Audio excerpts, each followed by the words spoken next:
전 세계 원유의 5분의 1이 지나가는 바닷길이 막히면 어떻게 될까요? 상상해 보셨나요? 자, 오늘 바로 그 일이 벌어지고 있는 세계 경제의 동맥, 호르무즈 해협의 위기를 집중적으로 파헤쳐 보겠습니다. 이 복잡한 상황 딱 하나의 숫자로 정리됩니다. 바로 이심중. 이게 지금 호르무즈 해협 인근에 발이 묶여 있는 우리 한국 선박의 숫자입니다. 이 배들은 단순히 화물을 실은 배가 아니라 지금 국제 질서가 얼마나 흔들리고 있는지를 보여주는 살아있는 증거이기도 하죠. 네, 바로 여기가 문제의 그곳입니다. 호르무즈 해협. 가장 좁은 곳은 폭이 39km밖에 안 되는데요. 그래서 세계 경제의 목구멍이라고 불리거든요. 그런데 지금 이 목구멍을 누군가 꽉 틀어주고 있는 형국인 거죠. 아니, 대체 누가 왜 이 중요한 길목을 딱 막아선 걸까요? 그 속사정을 한번 들여다보죠. 자, 이란이 오만이랑 손을 잡고 새로운 규칙을 딱 내놨습니다. 겉으로 내세우는 이유는 안전한 통행을 위해서다 이건데, 글쎄요, 많은 나라들은 이걸 사실상 통제권을 행사하려는 걸로 보고 있죠. 여기서부터 이제 골치 아파집니다. 유엔 해양법 협약에서는 모든 배는 자유롭게 지나갈 수 있다고 보장하거든요. 그런데 이란은 뭐라고 하냐면 우린 그 협약에 도장 찍은 적 없는데, 그러니까 우리 바다에선 우리 법 따라야지, 이렇게 나오는 거죠. 물론 국제사회도 가만히 있진 않죠. 서명 안 했어도 이건 오랫동안 지켜온 국제적인 약속, 즉 관습법이다 이러면서 팽팽하게 맞서고 있는 거고요. 이게 그냥 법 가지고 싸우는 그런 명분 싸움이 아니에요. 아주 구체적으로 진짜 어마어마한 돈이 걸려있는 문제입니다. 이란이 꺼내든 카드가 뭐냐? 바로 통행료입니다. 이 해협을 지나는 원유 1배럴당 1달러씩 내라는 거예요.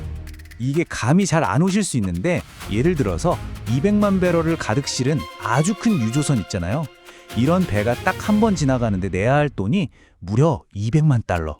우리 돈으로 하면 거의 30억 원에 가까운 돈을 내야 하는 겁니다. 단 한 번 지나가는데 말이죠. 근데 진짜 큰 문제는 이 규칙이 완전 고무줄 잣대라는 거예요. 누구한테는 늘어나고 누구한테는 확 줄어들고, 그러니까 이란의 친구인 중국이나 러시아 배는 그냥 쌩쌩 지나가는데 미국이나 이스라엘 같은 적대국 배는 아예 못 지나가게 막아버립니다. 그리고 우리나라를 포함한 나머지 나라들은 알아서 협상하라는 거죠. 자, 이란이 이렇게 나오는데 그럼 세계는 어떻게 반응하고 있을까요? 딱 보시면 아시겠지만 완전히 둘로 갈라졌습니다. 해법이 정말 극과 극이에요. 한쪽에서는 미국을 중심으로 말 안 들으면 힘으로라도 해결해야 한다는 강경론이 나오고 있고요. 다른 한쪽에선 프랑스를 중심으로 아니다, 그래도 대화로 풀어야 한다는 외교론이 팽팽하게 맞서는 거죠. 특히 마크롱 프랑스 대통령의 말이 인상적인데요. 이건 구경거리가 아닙니다.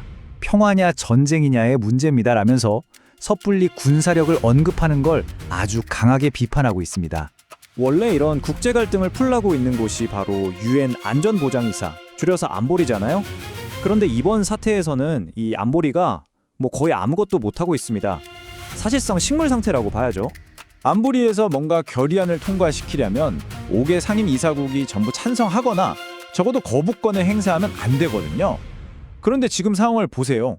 미국하고 영국은 강경한 입장인데 프랑스, 중국, 러시아는 완전히 반대 입장이죠. 의견이 이렇게 딱 갈려버리니까 아무것도 결정할 수가 없는 겁니다. 특히 중국하고 러시아가 우리는 무조건 거부권 행사할 거다 이렇게 버티고 있으니까 유엔을 통해서 뭔가 강제적인 조치를 취하는 건 그냥 불가능하다고 보시면 됩니다. 이게 결국 무슨 뜻이냐면 각자 알아서 살아남아라 라는 아주 차가운 신호이기도 한 거죠. 자, 그럼 유엔은 이렇게 손발이 꽁꽁 묶여 있는데 당장 저 해협을 지나가야 하는 배들은 어떡하라는 걸까요? 유엔이라는 공식적인 해결책이 막히니까 결국 각자 도생의 시대가 열린 겁니다. 지금 보면 프랑스나 일본 같은 나라들이 이란하고 직접 물밑에서 협상을 하고 있어요. 그래서 자국 선박들만이라도 통과시켜달라고 허가를 받아내는 거죠. 이건 더 이상 국제법의 문제가 아니라 개별 국가가 가진 협상력이 통행증이 되는 그런 새로운 현실이 펼쳐지고 있다는 뜻입니다. 그리고 바로 이런 상황 속에서 다른 나라 배들은 하나둘씩 해협을 빠져나가고 있는데, 우리가 맨 처음 이야기했던 그 26척의 한국 선박은 여전히 저 바다 위에 꼼짝없이 멈춰 서 있는 겁니다. 호르무즈 해협에서 벌어지고 있는 이 일이 어쩌면 우리에게 더 큰 질문을 던지고 있는지도 모릅니다.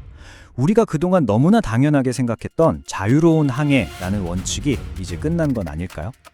앞으로는 바닷길을 여는 열쇠가 국제법이 아니라 각국의 힘과 협상 능력에 따라 달라지는 그런 새로운 시대로 들어선 건 아닐까요? 솔직히 그 답은 아직 아무도 모릅니다.